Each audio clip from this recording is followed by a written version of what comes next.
Price the lord. ದೇವರ ನಾಮಕ್ಕೆ ಸ್ತೋತ್ರವಾಗಲಿ. ಯೇಸು ಕ್ರಿಸ್ತನ ಹೆಸರಿನಲ್ಲಿ ನಿಮ್ಮನ್ನು ನಾನು ವಂದಿಸ್ತಾ ಇದ್ದೇನೆ. ಬನ್ನಿ, ಜಯದ ವಾಕ್ಯ ಈ ಕಾರ್ಯಕ್ರಮಕ್ಕೆ ನಾನು ನಿಮ್ಮನ್ನು ಸ್ವಾಗತಿಸ್ತಾ ಇದ್ದೇನೆ. ಎಲ್ಲಿಂದ ನೀವು ವೀಕ್ಷಿಸ್ತಾ ಇದ್ದೀರಿ? ನೀವು ಟಿವಿಯಲ್ಲಿ, ಫೇಸ್ಬುಕ್ಕಲ್ಲಿ, ಯೂಟ್ಯೂಬಲ್ಲಿ, ವರ್ಡ್ ಆಫ್ ವಿಕ್ಟರಿ ಯೂಟ್ಯೂಬಲ್ಲಿ ನೀವು ಯಾರೆಲ್ಲ ವೀಕ್ಷಿಸ್ತಾ ಇದ್ದೀರಿ, ಬನ್ನಿ, ನೀವು ಶೇರ್ ಮಾಡುವವರು ಶೇರ್ ಮಾಡಿರಿ. ನಿಮ್ಮ ಕಷ್ಟ, ಸಂಕಟ, ನೋವು, ದುಃಖ ಏನೇ ಆಗಿರ್ಬೋದು, ಬನ್ನಿ ನಾವು ಒಟ್ಟಾಗಿ ತಂದೆಯ ದೇವರನ್ನು ಆರಾಧಿಸುವ ಈ ಹೊತ್ತಿನಲ್ಲಿ ಮತ್ತೆ ನಾವು ದೇವರ ವಾಕ್ಯವನ್ನು ಧ್ಯಾನ ಮಾಡುವ. Lord, we thank you, Holy Spirit. We thank you for this blessed morning. We give you glory, we give you praise, we honor your name, Holy Spirit. We thank you for your word, we thank you for your ministry, O God. Lord, we thank you. We acknowledge who we are in you, O God, who you have made us. You have made us as sons, O Lord. Lord, we praise your name. ಮಹಿಮೆಯು ನಿಮಗೆ, ಘನತೆಯು ನಿಮಗೆ, ಪ್ರಭಾವವು ನಿಮಗೆ ಯೇಸುವೇ. ಮಹಿಮೆಯು ನಿಮಗೆ, ಘನತೆಯು ನಿಮಗೆ, ಪ್ರಭಾವವು ನಿಮಗೆ ಯೇಸುವೇ. ಯೇಸುವೇ, ಯೇಸುವೇ, ಯೇಸುವೇ, ನನ್ನ ಯೇಸುವೇ. ಯೇಸುವೇ, ಯೇಸುವೇ, ಯೇಸುವೇ, ನನ್ನ ಯೇಸುವೇ. ದೂತರು ನಿನ್ನನ್ನು ಆರಾಧಿಸುವರು, ಶುದ್ಧ ಪರಿಶುದ್ಧ. ನಾವು ನಿನ್ನನ್ನೇ ಆರಾಧಿಸುವೆವು, ಯೋಗ್ಯ ನೀನೇ ಯೋಗ್ಯ. ದೂತರು ನಿನ್ನನ್ನು ಆರಾಧಿಸುವರು, ಶುದ್ಧ ಪರಿಶುದ್ಧ. ನಾವು ನಿನ್ನನ್ನೇ ಆರಾಧಿಸುವೆವು, ಯೋಗ್ಯ ನೀನೇ ಯೋಗ್ಯ. ಮಹಿಮೆಯು ನಿಮಗೆ, ಘನತೆಯು ನಿಮಗೆ, ಪ್ರಭಾವವು ನಿಮಗೆ ಯೇಸುವೇ. ಮಹಿಮೆಯು ನಿಮಗೆ, ಘನತೆಯು ನಿಮಗೆ, ಪ್ರಭಾವವು ನಿಮಗೆ ಯೇಸುವೇ. ಯೇಸುವೇ, ಯೇಸುವೇ, ಯೇಸುವೇ, ನನ್ನ ಯೇಸುವೇ. ರಾಜನೇ, ರಾಜನೇ, ರಾಜನೇ, ನನ್ನ ರಾಜನೇ. ತಂದೆಯೇ, ತಂದೆಯೇ, ತಂದೆಯೇ, ನನ್ನ ತಂದೆಯೇ. ತಂದೆಯೇ, ತಂದೆಯೇ, ತಂದೆಯೇ, ನನ್ನ ತಂದೆಯೇ. ಓಕೆ, ದೇವರ ನಾಮಕ್ಕೆ ಸ್ತೋತ್ರವಾಗಲಿ. ಇವತ್ತು ನಾವು ಧ್ಯಾನಕ್ಕೆ ತೆಗೆದುಕೊಂಡಂತಹ ದೇವರ ವಾಕ್ಯದ ಭಾಗ ಅಪೊಸ್ತಲ ಪೌಲನು ರೋಮಾಪುರದವರಿಗೆ ಬರೆದ ಪತ್ರಿಕೆ 5ನೇ ಅಧ್ಯಾಯ 12ನೇ ವಚನವನ್ನು ನಾವು ಧ್ಯಾನ ಮಾಡುವ. ರೋಮನ್ಸ್ 5 ಚಾಪ್ಟರ್ 12 ವರ್ಸ್ ಈ ವಚನವನ್ನು ಓದುವ. ಈ ವಿಷಯ ಹೇಗೆಂದರೆ, ಒಬ್ಬ ಮನುಷ್ಯನಿಂದಲೇ ಪಾಪವು, ಪಾಪದಿಂದ ಮರಣವು ಲೋಕದೊಳಗೆ ಸೇರಿದವು. ಎಲ್ಲರೂ ಪಾಪ ಮಾಡಿದ್ದರಿಂದ ಮರಣವು ಹೀಗೆಲ್ಲರಲ್ಲಿ ವ್ಯಾಪಿಸಿತು. ಇಲ್ಲಿ ಸತ್ಯವೇದ ಹೇಳ್ತದೆ, ಈ ವಿಷಯ ಹೇಗೆಂದರೆ, ಅನೇಕ ವಿಷಯಗಳಿವೆ. ಒಂದು ವಿಷಯವನ್ನು ಸರಿಯಾಗಿ ವಿಮರ್ಶೆ ಮಾಡುವಂಥದ್ದು, ಸರಿಯಾಗಿ ಗ್ರಹಣೆ ಮಾಡುವಂಥದ್ದು, ಸರಿಯಾಗಿ ತಿಳಿವಳಿಕೆ ಕೊಡುವಂಥದ್ದು, ಅದು ನಮ್ಮನ್ನು ಸ್ವಾತಂತ್ರ್ಯದಲ್ಲಿ ನಡೆಸ್ತದೆ. ಇವತ್ತು ಅನೇಕರಿಗೆ ಬಂಧನದಲ್ಲಿ ಇರಲಿಕ್ಕೆ ಕಾರಣ ಏನಂತ ಹೇಳಿದರೆ, ಅವರಿಗಿರುವ ದೇವರ ವಾಕ್ಯದ ವಿಷಯದಲ್ಲಿರುವ ಅಜ್ಞಾನ. ದೇವರ ವಾಕ್ಯದ ವಿಷಯದಲ್ಲಿರುವ ಅಜ್ಞಾನ ಅದು ವ್ಯಕ್ತಿಯನ್ನು ಗುಲಾಮತನಕ್ಕೆ ನಡೆಸ್ತದೆ. ದೇವರ ವಿಷಯವಾದ ಜ್ಞಾನ ಒಬ್ಬ ವ್ಯಕ್ತಿಯನ್ನು ಸ್ವಾತಂತ್ರ್ಯದಲ್ಲಿ ನಡೆಸ್ತದೆ. ಈ ಸ್ವಾಮಿ 22ನೇ 29ನೇ ವಚನ ನಾವು ಮತ್ತಾಯನ ಬರೆದ ಸುವಾರ್ತೆಯಲ್ಲಿ ಓದಿ ನಮಗೆ ಸಿಗ್ತದೆ. ಎಲ್ಲಿವರೆಗೆ ನೀವು ತಪ್ಪಿ ಹೋಗಿದ್ದೀರಿ, ದೇವರ ಶಕ್ತಿ ಮತ್ತು ದೇವರ ವಾಕ್ಯದ ಜ್ಞಾನವಿಲ್ಲದೆ ನೀವು ತಪ್ಪುವರಾಗಿದ್ದೀರಿ. ಬೇಕಾದರೆ ಆ ವಚನವನ್ನು ನಾನು ಓದ್ತೇನೆ. I will read for you. ಅದಕ್ಕೆ ಯೇಸು ಉತ್ತರವಾಗಿ ಅವರಿಗೆ, ನೀವು ಶಾಸ್ತ್ರವನ್ನಾದರೂ ದೇವರ ಶಕ್ತಿಯನ್ನಾದರೂ ತಿಳಿಯದೆ ತಪ್ಪುವರಾಗಿದ್ದೀರಿ. ನೀವು ಶಾಸ್ತ್ರವನ್ನಾದರೂ ದೇವರ ಶಕ್ತಿಯನ್ನಾದರೂ ತಿಳಿಯದೆ ತಪ್ಪುವರಾಗಿದ್ದೀರಿ. ದೇವರ ಶಾಸ್ತ್ರ ಅಂತ ಹೇಳಿದರೆ ದೇವರ ವಾಕ್ಯ, ದೇವರ ಶಕ್ತಿ ಅಂತ ಹೇಳಿದರೆ ಪವಿತ್ರಾತ್ಮ. ಇದನ್ನು ತಿಳಿಯದೆ ನೀವು ತಪ್ಪುವರಾಗಿದ್ದೀರಿ. ಅನೇಕ ವಿಷಯದಲ್ಲಿ ನೀವು ತಪ್ಪುವರಾಗಿದ್ದೀರಿ. ಕುಟುಂಬದ ವಿಷಯದಲ್ಲಿ ತಪ್ಪುವರಾಗಿದ್ದೀರಿ, ದಾಂಪತ್ಯ ವಿಷಯದಲ್ಲಿ ತಪ್ಪುವರಾಗಿದ್ದೀರಿ, ಮಕ್ಕಳ ವಿಷಯದಲ್ಲಿ ತಪ್ಪುವರಾಗಿದ್ದೀರಿ, ನಿಮ್ಮ ಹೆಲ್ತಿನ ವಿಷಯದಲ್ಲಿ ತಪ್ಪುವರಾಗಿದ್ದೀರಿ, ಸಭೆಯ ವಿಷಯದಲ್ಲಿ ತಪ್ಪುವರಾಗಿದ್ದೀರಿ, ಸಭೆಯ ಉದ್ದೇಶದ ಬಗ್ಗೆ ತಪ್ಪುವರಾಗಿದ್ದೀರಿ, ನೀವು ಮಾಡುತ್ತಿರುವ ಕರ್ತನ ಸೇವೆಯ ವಿಷಯದಲ್ಲಿ ತಪ್ಪುವರಾಗಿದ್ದೀರಿ, ಅಥವಾ ನಿಮ್ಮ ಭವಿಷ್ಯದ ವಿಷಯದಲ್ಲಿ ನೀವು ಮಿಸ್ಟೇಕ್ ಮಾಡುವವರಾಗಿದ್ದೀರಿ, ತಪ್ಪುವರಾಗಿದ್ದೀರಿ. ಓನ್ಲಿ ದೇವರ ವಾಕ್ಯ ಮತ್ತು ಪವಿತ್ರಾತ್ಮನು ನಿಮ್ಮನ್ನು ದೇವರು ಇಟ್ಟಂಥ ಉದ್ದೇಶಕ್ಕೆ, ದೇವರು ಇಟ್ಟಂಥ ಯೋಜನೆಗೆ, ದೇವರು ಇಟ್ಟಂಥ ಗುರಿಗೆ, ದೇವರಿಟ್ಟಂಥ ನಿಮಗೆ ಟ್ರ್ಯಾಕಿಗೆ ಅದು ನಡೆಸ್ತದೆ. ಮತ್ತು ನಿಮ್ಮನ್ನು ನಿಮಗೆ ಇಟ್ಟಂಥ ಯೋಜನೆಯನ್ನು ನೀವು ಕಂಪ್ಲೀಟ್ ಮಾಡುವಂತೆ, ಫುಲ್ಫಿಲ್ ಮಾಡುವಂತೆ ದೇವರಾತ್ಮ ನಡೆಸ್ತಾನೆ. Love God's word. ದೇವರ ವಾಕ್ಯವನ್ನು, ಪವಿತ್ರಾತ್ಮನನ್ನು ಪ್ರೀತಿಸಿರಿ. ನಾನು ಹೇಳ್ತೇನೆ, ನೀವು ಇದ್ದ ಹಾಗೆ ಇರುವುದೇ ಇಲ್ಲ. Love God's word. ಇಲ್ಲಿ ರೋಮನ್ಸ್ 5 ಚಾಪ್ಟರ್ 12 ವರ್ಸ್ ನಾವು ಈಗ ತಾನೇ ಓದಿದಂಥ ಸ್ಕ್ರಿಪ್ಚರ್ ಈ ವಿಷಯ ಹೇಗೆಂದರೆ, ಈ ವಿಷಯ ಹೇಗೆ ಅಂತ ಹೇಳ್ತಿರುವಾಗ ನೀವು ಗಮನ ಕೊಟ್ಟು ಕೇಳುವಂಥದ್ದು ವೆರಿ ವೆರಿ ಇಂಪಾರ್ಟೆಂಟ್. ಸುವಾರ್ತೆ ಅಂತ ಹೇಳಿದರೆ ಅದು ರಿಲಿಜನ್ ಅಲ್ಲ, ಅದು ಒಂದು ರಿಲೇಷನ್ಶಿಪ್. ನಿಮಗೆ ದೇವರ ಸಂಬಂಧದ ವಿಷಯವಾಗಿ ಅರ್ಥ ಆಯ್ತು ಅಂತ ಹೇಳಿದರೆ ಮತ್ತು ನೀವು ಗಲಿಬಿಲಿಗೊಳ್ಳುವುದಿಲ್ಲ. ನಿಮಗೊಂದು ಒಳಗಿಂದ ಕಾನ್ಫಿಡೆನ್ಸ್ ಇರ್ತದೆ. If god is for me who can be against me.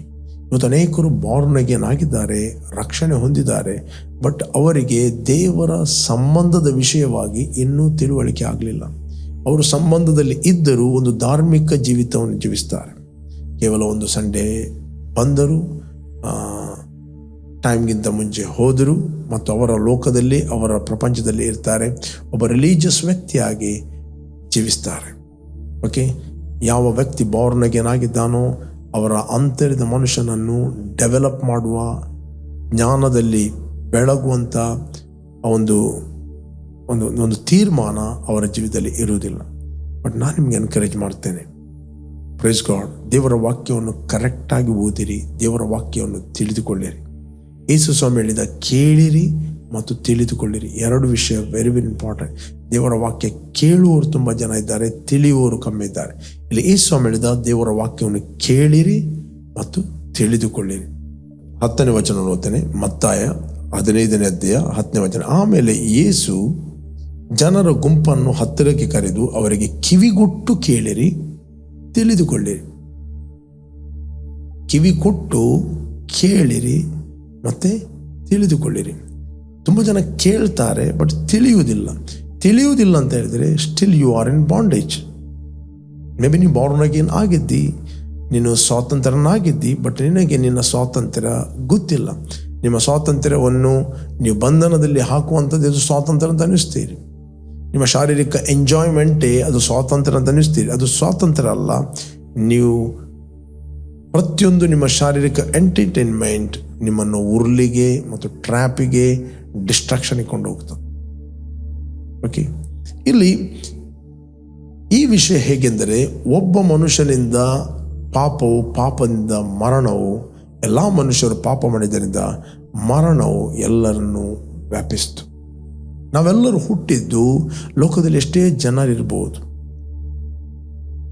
Bharat ಅಥವಾ ಅದರ್ ಕಂಟ್ರಿ, ಇಸ್ರಾಯೇಲ್, ಅನೇಕ ಜನಾಂಗಗಳು ಇರ್ಬೋದು. ನಾವು ನಂಬುತ್ತೇವೆ ನಾವು ಒಬ್ಬ ಮನುಷ್ಯನಿಂದ ಹುಟ್ಟಿದವರು. ನಾವು ಸಾವಿರಾರು ಮನುಷ್ಯರಿಂದ ಹುಟ್ಟಿದವರಲ್ಲ, ಒಬ್ಬ ಮನುಷ್ಯನಿಂದ ಹುಟ್ಟಿದವರು. ಆ ಒಬ್ಬ ಮನುಷ್ಯ ಆದಾಮನಿಗೆ ಅನೇಕ ಮಕ್ಕಳು ಹುಟ್ಟಿದರು. ಕಾಯಿನ ಮತ್ತು ಹೇಬೇಲ, ನೆಕ್ಸ್ಟ್ ಸೇತ ಹುಟ್ಟಿದ. ಬಟ್ ಆದಾಮನಿಗೆ ಬೇರೆ ಗಂಡು ಮಕ್ಕಳಿದ್ದರು, ಹೆಣ್ಣು ಮಕ್ಕಳಿದ್ದರು. ಬಟ್ ಬೈಬಲ್ ಅದನ್ನು ರೆಕಾರ್ಡ್ ನಮಗೆ ಕೊಡಲಿಲ್ಲ, ಅದರ ಅಗತ್ಯ ನಮಗಿಲ್ಲ. ಯಾಕಂದರೆ ದೇವರು ಒಂದು ಬ್ಲಡ್ ಲೈನ್ನ ಸಂಬಂಧವನ್ನು ಮಾತ್ರ ಮಾತಾಡಿದ. ಯಾಕೆ? ಕ್ರಿಸ್ತನು ಈ ಲೋಕಕ್ಕೆ ಬರುವುದಕ್ಕೋಸ್ಕರ. One blood line. ಅಲ್ಲಿಂದ ನೋಡ್ತೇವೆ, ನೋವನ ಕಾಲದವರೆಗೆ ನೋಡ್ತೇವೆ ಜನಸಂಖ್ಯೆ ಭೂಲೋಕದಲ್ಲಿ ತುಂಬಲ್ಪಟ್ಟಿತ್ತು. ಆಗ ಜನರು ವಾಸಿಸ್ತಾ ಇದ್ದರು 900 ವರ್ಷ, 950 ವರ್ಷ. ಅವರ ಮಕ್ಕಳು, ಮೊಮ್ಮಕ್ಕಳು ಅನೇಕ ವರ್ಷ ಬದುಕ್ತಾ ಇದ್ದರು. ಅದಕ್ಕೋಸ್ಕರ ಆಲ್ರೆಡಿ ಕೆಲವೇ ಸಾವಿರ ವರ್ಷದಲ್ಲಿ ಜನಸಂಖ್ಯೆ ತುಂಬಲ್ಪಟ್ಟಿತ್ತು. ಬಟ್ ಜನರ ಕೆಟ್ಟತನ ಜಾಸ್ತಿ ಆಯಿತು. ದೇವಪುತ್ರರು ಮನುಷ್ಯ ಪುತ್ರಿಯರ ಸೌಂದರ್ಯವನ್ನು ನೋಡಿ ತಮಗೆ ಇಷ್ಟರಾದವರನ್ನು ಹೆಂಡರನ್ನಾಗಿ ಮಾಡಿದ್ರು. ಅಲ್ಲಿ ಬೈಬಲ್ ಹೇಳುತ್ತದೆ, the seed of god corrupted. ಅಲ್ಲಿ ಕರಪ್ಟ್ ಆಯಿತು. ಬಟ್ ಅದರ ಮಧ್ಯದಲ್ಲಿ ದೇವರು ತನ್ನ ಬೀಜವನ್ನು ಆತನು ಉಳಿಸಿದ. ಒಬ್ಬ ವ್ಯಕ್ತಿ ಮಾತ್ರ ದೇವರ ಮುಂದೆ ನೀತಿವಂತನಾಗಿ ಕಂಡ, ನೋವ. ದೇವರು ನೋವ ಮತ್ತು ಆತನ 3 ಮಕ್ಕಳು, 3 ಸೊಸೆ, ಆತನ ಹೆಂಡತಿ, 8 ಮಂದಿ ಮಾತ್ರ. ಆದಾಮನಿಂದ ಎಷ್ಟೋ ಜನರು ಹುಟ್ಟಿದ್ರು, ಅವರೆಲ್ಲರೂ ಡಿಸ್ಟ್ರಾಯ್ ಆದರು. ದೇವರು ನಾವೆಯನ್ನು ಕಟ್ಟಿಸಲಿಕ್ಕೆ ಆಜ್ಞಾಪಿಸಿದ 100 ವರ್ಷ ಆತನು ಪ್ರೀಚ್ ಮಾಡಿದ. ಬಟ್ ಯಾರು ಕೂಡ ಅದು ನಂಬಲಿಲ್ಲ, ಎಲ್ಲರೂ ಗೇಲಿ ಮಾಡಿದರು. ಈಗ ನೆಕ್ಸ್ಟ್ ನಾವು ನೋಡ್ತೇವೆ, ನಾವು ನೋವನಿಂದ ಹುಟ್ಟಿದವರು. ಆ ಒಬ್ಬ ಮನುಷ್ಯ ನೋವ. ಬಟ್ ಆದಾಮನು ಯಾವಾಗ ದೇವರಿಗೆ ವಿರುದ್ಧವಾಗಿ ತಿನ್ನಬಾರದೆಂಬ ಹಣ್ಣನ್ನು ತಿಂದು ದೇವರ ಮಾತನ್ನು ಮುರಿದ, ಪಾಪ ಮಾಡಿದ, ಬೈಬಲ್ ಹೇಳುತ್ತದೆ ಆತನು ಆತ್ಮದಲ್ಲಿ ಆಗಲೇ ಸತ್ತ. ಅಲ್ಲಿ ಮರಣದ ಪ್ರವೇಶವಾಯಿತು. ಸಿನ್ ಎಂಟರ್ ಆಯಿತು, ಪಾಪದ ಪ್ರವೇಶವಾಯಿತು. ಎಲ್ಲಿ ಪಾಪ ಇದೆ ಅಲ್ಲಿ ಮರಣದ ಪ್ರವೇಶವಾಯಿತು. ಯಾವ ವ್ಯಕ್ತಿ ಆದಾಮನಿಂದ ಹುಟ್ಟುತ್ತಾನೆ ಅವನಲ್ಲಿ ಈ ಪಾಪ ಎಂಬುವಂಥದ್ದು ಅದೊಂದು ರೀತಿಯ ಗಿಫ್ಟ್ ಆಗಿ ಆತನ ಸಂತಾನದ ಮೇಲೆ ವರ್ಗಾವಣೆ ಆಯಿತು. ಎಲ್ಲಿ ಪಾಪ ಇದೆ ಅಲ್ಲಿ ಸೈತಾನಿಗೆ ಮರಣಕ್ಕೆ ನ್ಯಾಯಬದ್ಧವಾದ ಅಧಿಕಾರ ಇದೆ. ಆ ವ್ಯಕ್ತಿಯ ಲೈಫನ್ನು ಡೊಮಿನೇಟ್ ಮಾಡಲಿ. ಓಕೆ, ಒಂದು ಹುಳುಕು ಮಾವಿನ ಹಣ್ಣು ಇರ್ತದೆ, ರೈಟ್? ಒಂದು ಹುಳುಕು ಮಾವಿನ ಹಣ್ಣು, ಹುಳದ ಮಾವಿನ ಹಣ್ಣು, ರೋಟನ್ ಮ್ಯಾಂಗೋ. ಅದನ್ನು ನೀವು ನೆಲದಲ್ಲಿ ಹಾಕಿದರೆ ಅದು ಹುಟ್ಟುತ್ತದೆ, ಬೆಳೆಯುತ್ತದೆ. ಅದರ ಜಾತಿಗೆ ಅನುಸಾರವಾಗಿ ಹುಳದ ಮಾವಿನ ಹಣ್ಣುಗಳೇ ಆಗ್ತವೆ. ಸೇಮ್ ಮಾವಿನ ಹಣ್ಣುಗಳು ಎಲ್ಲ 1,000 ಮಾವಿನ ಬೀಜಗಳನ್ನು 1-2 ಎಕರೆ ತೋಟದಲ್ಲಿ ಹಾಕಿದರೆ ಇಡೀ ತೋಟವೇ ನಾವು ನೋಡ್ತೇವೆ ಹುಳ ಮಾವಿನ ಹಣ್ಣಿನ ತೋಟವಾಗುತ್ತದೆ.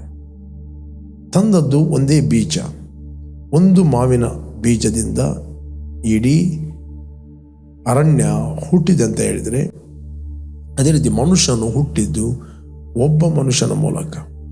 ಬೈಬಲ್ ಹೇಳ್ತದೆ ಆ ಒಬ್ಬ ಮನುಷ್ಯನ ಮೂಲಕ ಪಾಪದಿಂದ ಮರಣದ ಪ್ರವೇಶವಾಯಿತು. ಎಲ್ಲರೂ ಪಾಪ ಮಾಡಿದ್ದರಿಂದ ಮರಣವು ಲೋಕದೊಳಗೆ ಪ್ರವೇಶವಾಯಿತು. ಮರಣ ಅಂತ ಹೇಳಿದ್ರೆ ಸೈತಾನನ ಪ್ರವೇಶವಾಯಿತು. ಸೈತಾನನು ಇಡೀ ಮಾನವ ಕುಲವನ್ನು ಆಳಿದ. ಬಟ್ ಥ್ಯಾಂಕ್ ಗಾಡ್, ದೇವರು ಲೋಕದ ಮೇಲೆ ಎಷ್ಟೋ ಪ್ರೀತಿಯನ್ನು ಮಾಡಿದ. ತನ್ನ ಒಬ್ಬನೇ ಮಗನಾದ ಯೇಸುವನ್ನು ಈ ಲೋಕಕ್ಕೆ ಕಳಿಸಿದ. ಈ ಯೇಸು ಕ್ರಿಸ್ತನು ಈ ಪುರುಷ ಸಂಕಲ್ಪದಲ್ಲಿ ಆತನು ಸಂಪರ್ಕದಲ್ಲಿ ಹುಟ್ಟಲಿಲ್ಲ.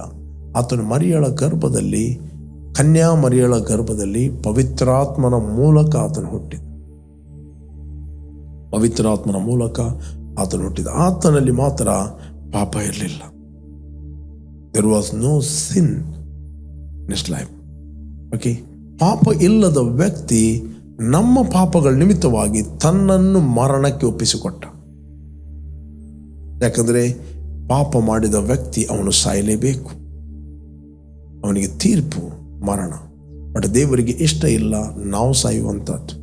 ದೇವರಿಗೆ ವೈರಿಗಳಾಗಿದ್ದ ನಾವು, ದೇವರು ತನ್ನ ಮಗನ ಮರಣದ ಮೂಲಕ ನಮ್ಮನ್ನು ಆತನು ರಕ್ಷಿಸಿದ. ಮತ್ತು ಪ್ರಿಯರೇ, ಯಾರು ಆತನು ನನಗೋಸ್ಕರ ಸತ್ತಿದ್ದಾನೆ, ನನಗೋಸ್ಕರ ತೀರ್ಪನ್ನು ಹೊಂದಿದ್ದಾನೆ, ನನಗೋಸ್ಕರ ಬಾಧೆಯನ್ನು ಅನುಭವಿಸ್ತಾನೆ ನಂಬುತ್ತಾರೋ, ಆತನ ಹೂಣಲ್ಪಡುವಿಕೆ, ಆತನ ಪುನರುತ್ಥಾನ ನಂಬುತ್ತಾರೋ, ದ ಬೈಬಲ್ ಹೇಳ್ತದೆ ಅವರ ಪಾಪಗಳು ಅವರ ನಂಬಿಕೆಯ ಮೂಲಕ ಕ್ಷಮಿಸಲ್ಪಡುತ್ತವೆ. ಅವರ ಹೃದಯ, ಅವರ ಆತ್ಮ, ಅವರ ಕಾನ್ಷಿಯಸ್ ಯೇಸು ಕ್ರಿಸ್ತನು ಕ್ರೂಜೆಯಲ್ಲಿ ಮಾಡಿ ಮುಗಿಸಿದ ಕೆಲಸದ ಮೇಲೆ ನಂಬಿಕೆ ಇಡ್ತಾರೋ ಅವರು ನಿತ್ಯ ಜೀವನ ಹೊಂದುತ್ತಾರೆ. ಅವರ ಆತ್ಮ ತಿರುಗಿ ದೇವರ ಆತ್ಮದೊಂದಿಗೆ ಒಂದು ಆತ್ಮವಾಗುತ್ತದೆ. ಅವರು ದೇವರಿಗೆ ಹುಟ್ಟುತ್ತಾರೆ. ಯಾರು ಆತನನ್ನು ಅಂಗೀಕಾರ ಮಾಡಿದರು, ಅಂದರೆ ಆತನ ಹೆಸರಿನಲ್ಲಿ ನಂಬಿಕೆ ಇಟ್ಟರು, ಅವರಿಗೆ ದೇವರ ಮಕ್ಕಳಾಗುವ ಅಧಿಕಾರ ಕೊಟ್ಟ. ಇವರು ರಕ್ತ ಸಂಬಂಧದಿಂದಾಗಲಿ ಕಾಮದಿಂದಾಗಲಿ ಇವರು ಹುಟ್ಟಿದವರಲ್ಲ, ಇವರು ದೇವರಿಂದ ಹುಟ್ಟಿದವರು. ನೀವು ದೇವರಿಗೆ ಹುಟ್ಟುತ್ತೀರಿ, ದೇವರ ಜೀವವು ನಿಮ್ಮಲ್ಲಿ ನೆಲೆಗೊಳ್ಳುತ್ತದೆ. ಓಕೆ, ದೇವರ ಮಕ್ಕಳಾಗುತ್ತೀರಿ.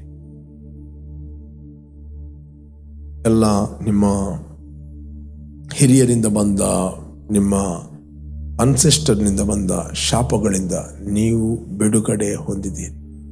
ಓಕೆ, ನೀವು ದೇವರ ಮಕ್ಕಳಾಗುತ್ತೀರಿ. ಇವತ್ತು ಅನೇಕರು ಯೇಸುವನ್ನು ರಕ್ಷಕನ ಒಡೆಯನೆಂದು ಅಂಗೀಕಾರ ಮಾಡಿದ್ದಾರೆ, ಅವರು ದೇವರ ಮಕ್ಕಳಾಗಿದ್ದಾರೆ. ಸ್ಟಿಲ್ ಅವರು ಕ್ರಿಸ್ತನಲ್ಲಿ ಏನಾಗಿದ್ದಾರೆ, ದೇವರವರಿಗೆ ಕ್ರಿಸ್ತನಲ್ಲಿ ಏನು ಮಾಡಿದ್ದಾನೆ, ಅವರು ಏನು ಮಾಡಲು ಶಕ್ತರು, ಈ ಮೂರು ಸಂಗತಿಗಳ ಪ್ರಕಟಣಾ ಜ್ಞಾನ ಇಲ್ಲದೆ ಸ್ಟಿಲ್ ಅವರು ಒಂದು ರಿಲೀಜಿಯಸ್ ಲೈಫ್ ಆಗಿ ಜೀವಿಸ್ತಾ ಇದ್ದಾರೆ. ಸಭೆಗೆ ಬರ್ತಾರೆ, ವಾಕ್ಯವನ್ನು ಕೇಳ್ತಾರೆ, ಬಟ್ ಅದನ್ನು ಮೆಡಿಟೇಟ್ ಮಾಡೋದಿಲ್ಲ, ಅದನ್ನು ಧ್ಯಾನ ಮಾಡೋದಿಲ್ಲ, ವೈಯಕ್ತಿಕವಾಗಿ ಪ್ರಾರ್ಥನೆಗೆ ಸಮಯ ಕೊಡೋದಿಲ್ಲ, ವಾಕ್ಯ ಓದಲಿಕ್ಕೆ ಸಮಯ ಕೊಡೋದಿಲ್ಲ, ಲೈಫಲ್ಲಿ ತೀರ್ಮಾನ ಇಲ್ಲ. ಸ್ಟಿಲ್ ಬರ್ತಾರೆ, ಅವರಿಗೆ ಬೇಕಾದಾಗೆ ಜೀವಿಸ್ತಾರೆ. ಅನೇಕರಿಗೆ ಮಾದರಿಯಾಗುವ ಬದಲು ಅನೇಕರಿಗೆ ಅಡ್ಡಿಯಾಗುತ್ತಾರೆ. ಪ್ರೇರೆ, ಬಾರ್ನ್ ಅಗೇನ್ ಆದ ಪ್ರತಿಯೊಬ್ಬ ವ್ಯಕ್ತಿಯ ಒಂದು ರೆಸ್ಪಾನ್ಸಿಬಿಲಿಟಿ ಇದೆ. ಆತನು ಇತರರಿಗೆ ಬೆಳಕಾಗಬೇಕು. ತೊಡಕುಗಳು ಬರ್ತವೆ, ಅದು ಯಾವನಿಂದ ಬರ್ತದೋ ಅವನ ಗತಿಯನ್ನು ಏನು ಹೇಳಲಿ. ಅಟ್ಲೀಸ್ಟ್ ನಿನ್ನ ಹತ್ರ ದೇವರ ವಾಕ್ಯವನ್ನು ಮಾತಾಡಲಿಕ್ಕೆ ಆಗುವುದಿಲ್ಲ, ಸಾರಲಿಕ್ಕೆ ಆಗುವುದಿಲ್ಲ, ಅಟ್ಲೀಸ್ಟ್ ಲೀವ್ ಗಾಡ್ಸ್ ವರ್ಡ್. ನಿಮ್ಮ ಬೆಳಕು ಮನುಷ್ಯರ ಮುಂದೆ ಪ್ರಕಾಶಿಸಲಿ. ಅವರು ನಿಮ್ಮ ಒಳ್ಳೆಯ ಕ್ರಿಯೆಗಳನ್ನು ನೋಡಿ ನಿಮ್ಮನ್ನು ಕೊಂಡಾಡ್ತಾರೆ ಅಂತ ಹೇಳಿಲ್ಲ, ಪರಲೋಕದ ತಂದೆಯನ್ನು ಅವರು ಕೊಂಡಾಡುತ್ತಾರೆ. ಪರಲೋಕ ತಂದೆಯನ್ನು, ಈ ಸ್ವಾರ್ಥೆಯನ್ನು ದೇವರು ನಮ್ಮ ವಶಕ್ಕೆ ಕೊಟ್ಟಿದ್ದಾನೆ. We are the responsible person. ನಾವು ಜವಾಬ್ದಾರಿಯ ವ್ಯಕ್ತಿ. ನಾವು ಕ್ರಿಸ್ತನಲ್ಲಿ ದೇವರ ಒಳ್ಳೆಯ ಮನೆವಾರ್ತೆಯವರಾಗಿದ್ದೇವೆ. ನಾವು ಕ್ರಿಸ್ತನಲ್ಲಿ ನಂಬಿಗಸ್ತರಾಗಿ ದೇವರಿಗೋಸ್ಕರ ಜೀವಿಸುವಂಥದ್ದು ವೆರಿ ವೆರಿ ಇಂಪಾರ್ಟೆಂಟ್. ಶಾರೀರಿಕ ಇಚ್ಛೆಗಳನ್ನು ಪ್ಲೀಸ್ ಮಾಡೋದರಲ್ಲಿ ಅಥವಾ ಯಾವುದೇ ಒಂದು ಸ್ಥಾನಗೋಸ್ಕರ, ಯಾವುದೇ ಒಂದು ಈಗೋ, ಪ್ರೈಡ್ ಅದರಲ್ಲಿ ಜೀವಿಸದೆ ನಾವು ದೇವರಿಗೆ ಭಯಪಟ್ಟು ಜೀವಿಸುವಂಥದ್ದು ವೆರಿ ವೆರಿ ಇಂಪಾರ್ಟೆಂಟ್. ಪ್ರೇರೆ, ದೇವರು ನಿಮ್ಮನ್ನು ಕರೆದಿದ್ದಾನೆ. ನೀವು ದೇವರ ಮಕ್ಕಳಾಗಿದ್ದೀರಿ. ನೀವು ಆಲ್ರೆಡಿ ದೇವರ ಮಕ್ಕಳಾಗಿದ್ದೀರಿ.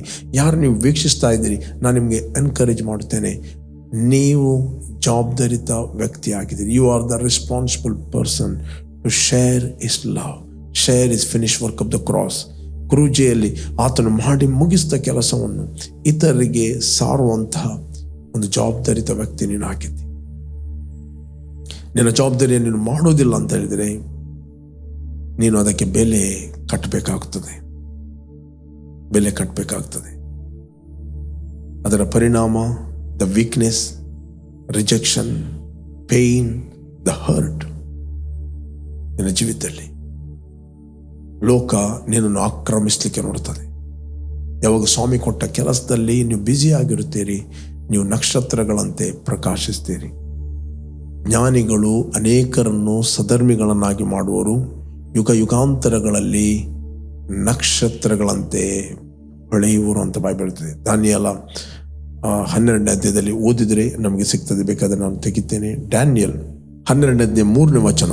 ದಾನಿಯೇಲ, ಜ್ಞಾನಿಗಳು ತೇಜೋಮಯವಾದ ಆಕಾಶ ಮಂಡಲದಂತೆ ಪ್ರಕಾಶಿಸುವರು, ಬಹು ಜನರನ್ನು ಸಧರ್ಮಿಗಳನ್ನಾಗಿ ಮಾಡುವರು, ಯುಗ ಯುಗಾಂತರಗಳಲ್ಲಿಯೂ ನಕ್ಷತ್ರಗಳಾಗಿ ಹೊಳೆಯುವರು. ವಾವ್, ಕೇವಲ 4 ದಿನ ಹೊಳೆಯುವರು ಅಂತ ಹೇಳಿದ್ರೆ ನೀವು ಯುಗ ಯುಗಾಂತರಗಳಲ್ಲಿ ಹೊಳೆಯುವರಾಗಿದ್ದೀರಿ. ಬರೀ ಒಂದೇ ಲೈಫ್ ದೇವರು ಕೊಟ್ಟಿದ್ದಾನೆ. Don't waste your life. Don't waste your time. ನಿಮ್ಮ ಸಮಯವನ್ನು ವ್ಯರ್ಥ ಕೆಲಸಗಳಿಗೋಸ್ಕರ, ವ್ಯರ್ಥ ಕಾರ್ಯಗಳಿಗೋಸ್ಕರ ವ್ಯರ್ಥ ಮಾಡಬೇಡ್ರಿ. ಒಂದೇ ಒಂದು ಲೈಫ್.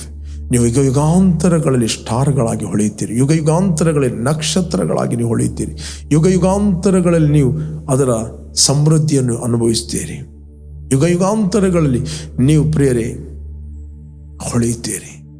ನಾನು ನಿಮ್ಗೆ ಎನ್ಕರೇಜ್ ಮಾಡ್ತೇನೆ, ಬಾರ್ನ್ ಅಗೇನ್ ಆದ ವ್ಯಕ್ತಿ ಅವನು ಬುದ್ಧಿಹೀನ ಅಲ್ಲ, ಅವನು ಜ್ಞಾನಿ ಅಂತ ಹೇಳ್ತದೆ. ನೀವು ಜ್ಞಾನಿಗಳು, ಬುದ್ಧಿಹೀನರಾಗಿ ನಡಿಬೇಡ್ರಿ, ಜ್ಞಾನವಂತರಾಗಿರಿ ಅಂತ ದೇವರ ವಾಕ್ಯ ಹೇಳ್ತದೆ. ಅದರಿಂದ ನೀವು ಯಾವಾಗ ನೀವು ಜ್ಞಾನಿಗಳಾಗುತ್ತೀರಿ, ಯಾವಾಗ ಅಂತ ಹೇಳಿದ್ರೆ ನೀವು ದೇವರು ಕೊಟ್ಟ ಕೆಲಸವನ್ನು, ನೀವೇನು ರಕ್ಷಣೆಯನ್ನು ಹೊಂದಿದ್ದೀರಿ, ನೀವೇನು ಸ್ವಸ್ಥತೆಯನ್ನು ಹೊಂದಿದ್ದೀರಿ, ನೀವೇನು ಅಭಿವೃದ್ಧಿಯನ್ನು ಹೊಂದಿದ್ದೀರಿ, ಏನು ನೀವು ಪ್ರಕಟಣೆಯನ್ನು ಹೊಂದಿದ್ದೀರಿ, ಏನು ಜ್ಞಾನವನ್ನು ನೀವು ಹೊಂದಿದ್ದೀರಿ, ಇವತ್ತು ನಿಮ್ಮ ರೆಸ್ಪಾನ್ಸಿಬಿಲಿಟಿ, ನಿಮ್ಮ ಜವಾಬ್ದಾರಿ ಅದನ್ನು ಇತರರಿಗೆ ಶೇರ್ ಮಾಡುವಂಥದ್ದು. ಇತರರಿಗೆ ಶೇರ್ ಮಾಡಿದ್ದರಿಂದ ನಿಮ್ಮದೇನು ಕಡಿಮೆ ಆಗುವುದಿಲ್ಲ. ಇದರ ಸೀಕ್ರೆಟ್ ಏನಂತ ಹೇಳಿದರೆ ನೀವು ಇನ್ನೂ ಹೆಚ್ಚಾಗಿ ಅನ್ಲೈಟ್ ಆಗುತ್ತೀರಿ, ಇನ್ನೂ ಜಾಸ್ತಿ ಜ್ಞಾನಿಗಳಾಗುತ್ತೀರಿ, ಇನ್ನೂ ನೀವು ಉನ್ನತಕ್ಕೆ ಹೋಗುತ್ತೀರಿ, ಇನ್ನೂ ನೀವು ಜಾಸ್ತಿಯಾಗಿ ಪ್ರಕಾಶಿಸ್ತೀರಿ, ಯುಗಾಂತರಗಳಲ್ಲಿ ಪ್ರಕಾಶಿಸ್ತೀರಿ. ಬೈಬಲ್ ಹೇಳ್ತದೆ, ಜ್ಞಾನಿಗಳು ತೇಜೋಮಯವಾದ ಆಕಾಶ ಮಂಡಲದಂತೆ ಪ್ರಕಾಶಿಸುವ. ನೀನು ಹೇಗೆ ಪ್ರಕಾಶಿಸುವಂತ?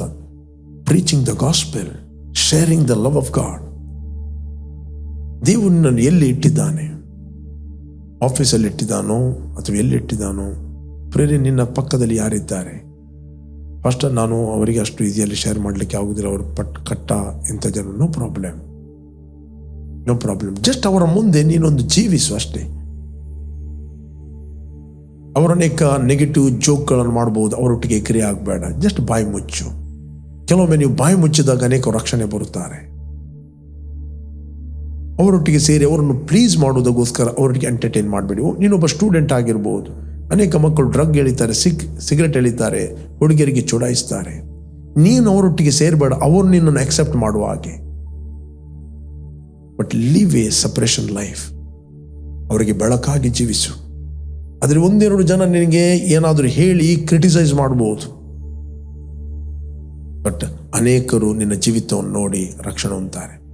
ನಿನಗೆ ಕೆಲವರು ಅಲ್ಲಿ ಕ್ರಿಟಿಸೈಸ್ ಮಾಡ್ಬೋದು, ಬಟ್ ನಿನ್ನ ಆ್ಯಕ್ಷನ್ ಅವರಿಗೆ ವೈಯಕ್ತಿಕವಾಗಿರುವಾಗ ಮಾತಾಡುತ್ತದೆ. ಕೆಲವೊಮ್ಮೆ ಆಗ ಮಾತಾಡಲಿಕ್ಕಿಲ್ಲ, 2 ವರ್ಷದ ನಂತರ ಮಾತಾಡ್ಬೋದು, 3 ವರ್ಷದ ನಂತರ ಮಾತಾಡ್ಬೋದು, ಅವರು ಕೂತ್ಕೊಳ್ಳುವಾಗ ಮಾತಾಡ್ಬೋದು. ಯಾಕೆ? ನಿಮ್ಮ ಬೆಳಕು ಮನುಷ್ಯರ ಮುಂದೆ ಪ್ರಕಾಶಿಸಲಿ. ಅವರು ನಿಮ್ಮ ಒಳ್ಳೆಯ ಕ್ರಿಯೆಗಳನ್ನು ನೋಡಿ ಪರಲೋಕ ತಂದೆಯನ್ನು ಕೊಂಡಾಡೋರು. May be your lawyer, engineer, doctor, ನ್ಯಾಯವಾಗಿ ಮಾಡಿಸು, ಕೆಲಸ ಮಾಡು. ನಾನು ಹೇಳ್ತೇನೆ, ನೀವಿದ್ದ ಹಾಗೆ ಇರುವುದಿಲ್ಲ. ನೀವು ಅನೇಕರಿಗೆ ಆಶೀರ್ವಾದವಾಗ್ತೀರಿ. Will be a fruitful. ಒಬ್ಬ ಮನುಷ್ಯನಿಂದ ಪಾಪದಿಂದ ಮರಣ, ಎಲ್ಲ ಮನುಷ್ಯರು ಪಾಪ ಮಾಡಿದ್ದರಿಂದ ಮರಣವು ಲೋಕದೊಳಗೆ ಪ್ರವೇಶಿಸಿತು. ಬಟ್ ಥ್ಯಾಂಕ್ ಗಾಡ್, ನಮ್ಮ ಕರ್ತನ ಸಂಬಂಧದಲ್ಲಿ ನಾವಿವತ್ತು ದೇವರ ಮಕ್ಕಳಾಗಿದ್ದೇವೆ. ಪಾಪಕ್ಕೆ, ಮರಣಕ್ಕೆ ನಮ್ಮ ಮೇಲೆ ಅಧಿಕಾರ ಇಲ್ಲ. ನಾವು ಕೃಪೆಗೆ ಅಧೀನರಾಗಿದ್ದೇವೆ, ನಾವು ಧರ್ಮಶಾಸ್ತ್ರಕ್ಕೆ ಅಧೀನರಿಲ್ಲ. ಧರ್ಮಶಾಸ್ತ್ರ ನಮಗೆ ಶಿಕ್ಷೆಯನ್ನು ಪ್ರಕಟಿಸುತ್ತದೆ, ಧರ್ಮಶಾಸ್ತ್ರ ನಮ್ಮ ತಪ್ಪನ್ನು ತೋರಿಸ್ತದೆ, ಬಟ್ ಕೃಪೆ ನಮಗೆ ಪರಿಹಾರವನ್ನು ಸೂಚಿಸ್ತದೆ. ನಾವು ಕೃಪೆಗೆ ಅಧೀನರಾಗಿದ್ದೇವೆ, ನಾವು ಬಿಡುಗಡೆ ಹೊಂದಿದವರಾಗಿದ್ದೇವೆ. ಪ್ರೇರೆ, ಯಾರು ನೀವು ಫಸ್ಟ್ ಟೈಮ್ ವೀಕ್ಷಿಸ್ತಾ ಇದ್ದೀರಿ, ಇಷ್ಟವರೆಗೆ ಯೇಸುವನ್ನು ರಕ್ಷಕನ ಒಡೆಯನೆಂದು ಅಂಗೀಕಾರ ಮಾಡದಿದ್ದರೆ, this the right time. Call Jesus in your heart. ನಿಮ್ಮ ಹೃದಯದಲ್ಲಿ ಆತನು ಕರೆಯಿರಿ. I will pray for you. Thank you Lord. ಭೂಮಿ ಆಕಾಶಗಳನ್ನು ಉಂಟು ಮಾಡಿದ ಸರ್ವಶಕ್ತನ ತಂದೆ, ಯೇಸುವಿನ ನಾಮದಲ್ಲಿ ನಾನು ನಿನ್ನ ಸನ್ನಿಧಾನದಲ್ಲಿ ನಾವಿದ್ದೇವೆ. ನೀನು ಸುರಿಸಿದ ರಕ್ತದ ಮೂಲಕ ನಮ್ಮ ಅಪರಾಧಗಳು ಪರಿಹಾರವಾಗಿ ನಮಗೆ ಬಿಡುಗಡೆ ಆಯಿತು. ನಿನ್ನ ವಾಕ್ಯದ ಮೂಲಕ ಮಾತಾಡಿದಿ. ಇವತ್ತು ನಾವು ರಕ್ಷಣೆ ಹೊಂದಿದ್ದೇವೆ, ನಿನ್ನೊಟ್ಟಿಗೆ ತಂದೆ ಸಮಾಧಾನವಾಗಿದ್ದೇವೆ. ಆ ಸಮಾಧಾನದ ಸೇವೆಯನ್ನು ನಮಗೆ ಕೊಟ್ಟಿದ್ದಿ. ಆ ಸಮಾಧಾನ ಸೇವೆ ಮನುಷ್ಯರ ಅಪರಾಧಗಳನ್ನು ಅವರ ಲೆಕ್ಕಕ್ಕೆ ಹಾಕದೆ ನಿನ್ನಲ್ಲಿ, ಕ್ರಿಸ್ತನಲ್ಲಿ ಲೋಕವನ್ನು ನಿನಗೆ ಸಮಾಧಾನ ಪಡಿಸ್ತಾ ಇದ್ದಿ. Thank you father. ತಂದೆ, ನೀನು ಏನು ಹೇಳ್ತಿ ಅದನ್ನು ಮಾಡಲು ಯಾವಾಗಲೂ ಸಿದ್ಧರಾಗಿದ್ದೇವೆ. ಸಮಾಧಾನದ ಸುವಾರ್ತೆಯನ್ನು ಸಾರುವಂಥ ಸಿದ್ಧ ಮನಸ್ಸೆಂಬ ಕೆರಗಳನ್ನು ನಾವು ಮೆಟ್ಟಿ ನಿಂತವರಾಗಿದ್ದೇವೆ. Bless each and every one of God. ಇವರು ಫ್ರೂಟ್ಫುಲ್ ಆಗಲಿ, ಬ್ಲೆಸ್ ಆಗಲಿ. In Jesus name, amen, amen, amen. Praise God. Okay, ಜಯದ ವಾಕ್ಯ ಈ ಕಾರ್ಯಕ್ರಮವನ್ನು ಪ್ರತಿದಿನ ಬೆಳಿಗ್ಗೆ ಬಿಗ್ ಜೆ ಟಿವಿಯಲ್ಲಿ 7 ಗಂಟೆ 7:30ಕ್ಕೆ ವೀಕ್ಷಿಸಿರಿ. 7:30ರಿಂದ 8 ಗಂಟೆ ಇದೇ ಕಾರ್ಯಕ್ರಮವನ್ನು ರಿಪೀಟ್ ಆಗಿ ನಮ್ಮ ಯೂಟ್ಯೂಬ್ ಚಾನಲ್ ವೀಕ್ಷಿಸಬಹುದು. ನಮ್ಮ YouTube channel pastor Roshan Lobo, word of victory church Udupi. ಸಂಜೆ ಫೇಸ್ಬುಕ್ ಮತ್ತು ಯೂಟ್ಯೂಬಲ್ಲಿ ನಾನು ಲೈವ್ ಆಗಿ ಮಾತಾಡ್ತಾ ಇದ್ದೇನೆ. Word of victory Facebook, word of victory YouTube 7:15 8 ಗಂಟೆವರೆಗೆ ಬನ್ನಿ, ನೀವು ವೀಕ್ಷಿಸಿರಿ, ಇತರರಿಗೂ ಕೂಡ ಶೇರ್ ಮಾಡಿರಿ, ಉತ್ತೇಜನ ಹೊಂದಿರಿ, ಪ್ರೇ ಮಾಡಿರಿ. Okay, you are bless. Jesus loves you. Continue ಆಗಿ ದೇವರ ವಾಕ್ಯವನ್ನು ಕೇಳಿ. You will never be the same. Amen.